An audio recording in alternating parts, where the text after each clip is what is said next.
3 years ago, Payton McNabb was an all-star high school athlete, one of the best, preparing for a future in college sports.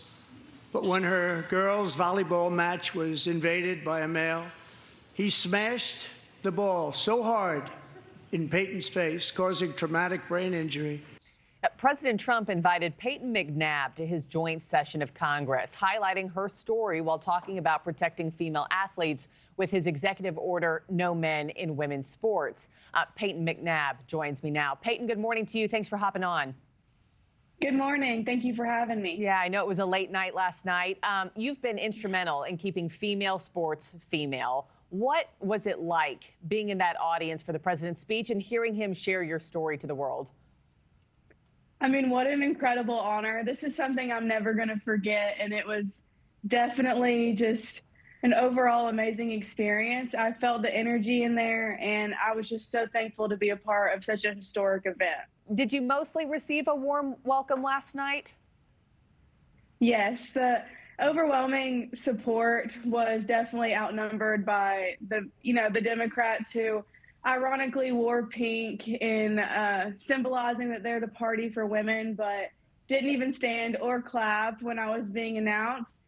0 Democrats voted on the protection of women and girls just the day before. So I thought that was ironic and pretty hypocritical, but that's what you usually see from that side anyway. Talk to me more about that. I mean, that bill getting voted down in the Senate this week. I know that must have taken some wind out of your sails. What was your response to that, and what are you hoping for moving forward now?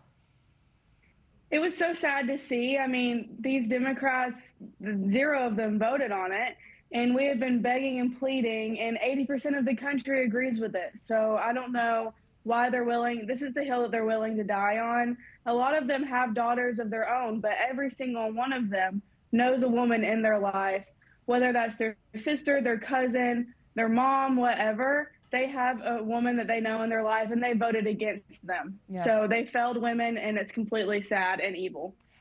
President Trump obviously shared some of your story last night. I know that some of your injuries from that match included a concussion, permanent whiplash. How are you doing today, and how long has it been?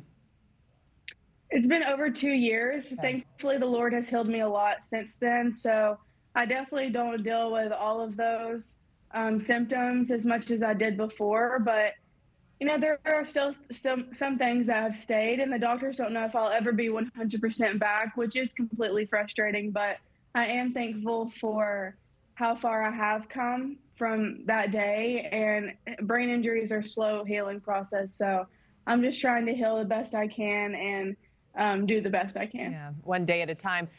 You know, as I mentioned off the top, you're fighting to keep female sports female. What do you tell transgender players when they approach you or, you know, they talk to you about your stance? What's your vision for them and where they should compete, Payton?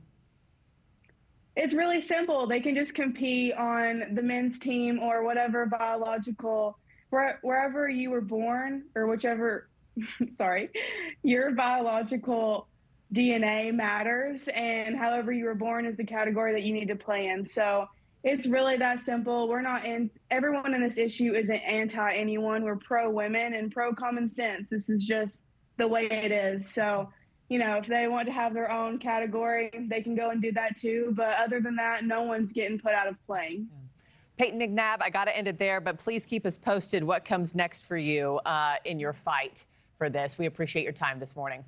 Thanks for watching, everybody. Go to joinnn.com to find NewsNation on your television provider. Also, don't forget to click that red subscribe button below to get more of NewsNation's fact-driven, unbiased coverage.